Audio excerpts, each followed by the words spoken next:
wabarakatuh. Kabar baik, Pak. Oke, sehat, baik. ya. Amin, sehat terus ya. Amin, amin. Baik. Dan berikutnya Bapak Daliman SPDI MPD. Apa kabarnya nih Bapak Daliman? Baik, baik. Alhamdulillah. Assalamualaikum warahmatullahi wabarakatuh. Oke, baik. Nah, pendengar, kita akan kenal lebih dekat dengan komunitas Badan Koordinasi Lembaga Pendidikan Al-Quran atau BADKO LPK Kota Surakarta.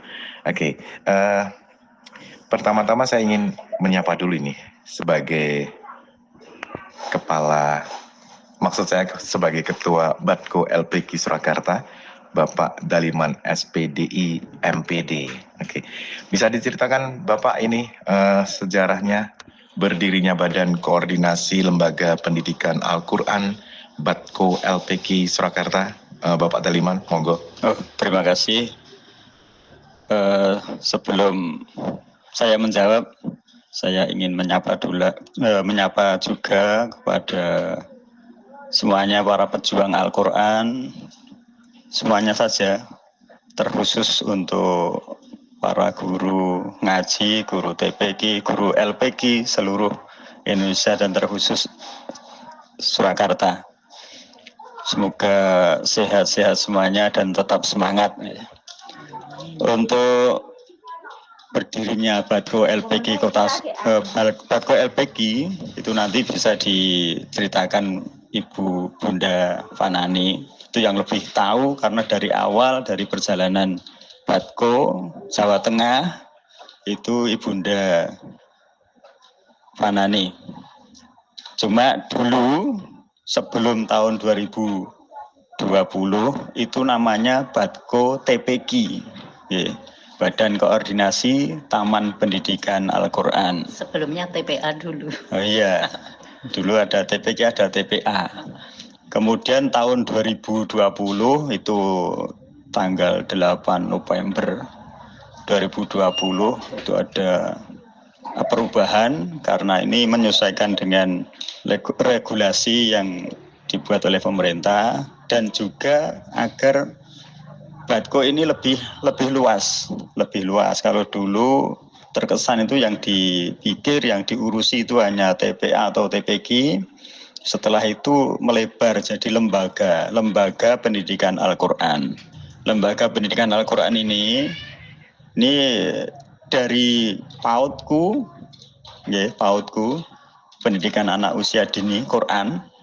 Kemudian ada TKG, Taman Kanak-Kanak Al-Quran. Kemudian TPG, Taman Pendidikan Al-Quran. Dan juga TKA, Taman Taklimul Quran lil Aulad. Dan juga bisa masuk juga itu RTG, Rumah Tahfidz, itu sebenarnya bisa masuk di programnya BADKO. Tapi selama ini dan sampai sekarang yang ada di Kota Surakarta ini yang baru ada itu yang TPG, Taman Pendidikan Al-Quran.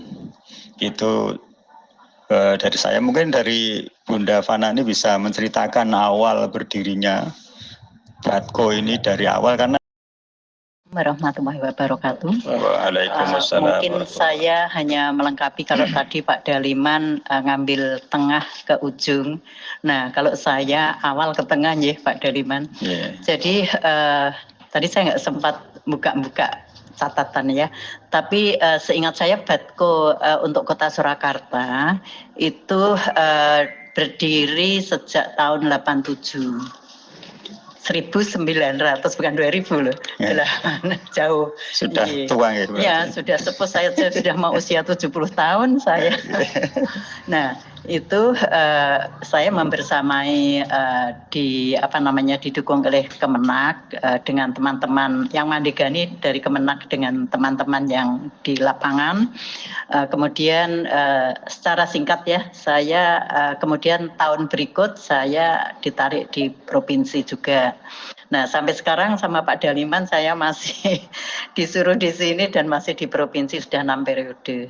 Nah, dalam perjalanan itu memang tadi tahap ketahapan sudah disampaikan Pak Daliman ya, untuk tahapan mulai TPA, karena TPA itu kemarin ada takutnya kalau ada samar-samar ya dengan tempat pembuangan akhir, pembuangan akhir, tempat penitipan anak, bahkan taman pendidikan Alkitab. Nah, ini yang kita yang jangan sampai tersamar ya.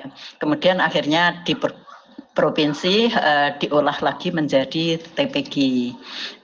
Bahkan dulu programnya awal otomatis kalau Surakarta ini kan mengikuti program dari provinsi ya, komandonya dari provinsi. Jadi bahkan tiap bulan ya Pak Daliman mengikuti rapat koordinasi di provinsi. Nah, di Solo bersamaan dengan itu mungkin sebenarnya saya nggak layak ya kalau dikatakan jadi dewan pakar. Saya kan ibu rumah tangga, orang biasa. Kemudian karena mungkin saya pendiri TPA waktu itu, TPA pertama di Solo saya yang mendirikan dulu, bahkan muridnya sampai 500 lebih. Ada 4 lokasi yang ditempatinya di. Saya memahami. Oh, persa ya, panjenengan belum kromo paling. Iya, jadi perjalanannya karena itu, makanya saya sebetulnya kok terlalu tinggi kalau predikat saya dikatakan dewan pakar. Mungkin dengan penyusun buku Iqra sudah. Oh, bukan, kalau itu dari Jawa Tengah ya Pak, yaitu ranahnya Jawa Tengah. Nah, itu saya akhirnya alhamdulillah alumni 500 lebih dari santri kami di RT, RW, masjid, terus bahkan yang dari Wonogiri itu naik bis tiap hari, itu dilakoni loh waktu itu. Memang masih langka kan zaman waktu tahun 2008-7 itu anak bisa ngaji.